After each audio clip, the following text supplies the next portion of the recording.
ஜனவரி 2 வெள்ளிக்கிழமை. நோவாவின் பேழை.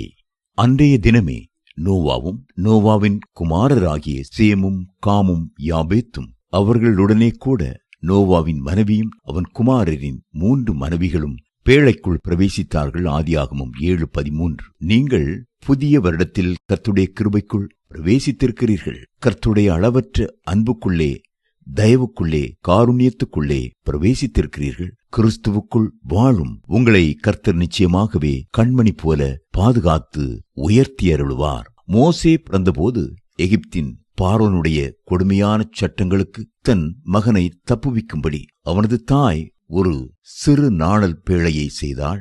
அதில் குழந்தையாயிருந்த மோசேக்கு மட்டுமே இடம் கிடைத்தது. நோவா செய்த பேழையிலோ நோவாவின் குடும்பத்தார் அனைவருக்கும் இடம் கிடைத்தது.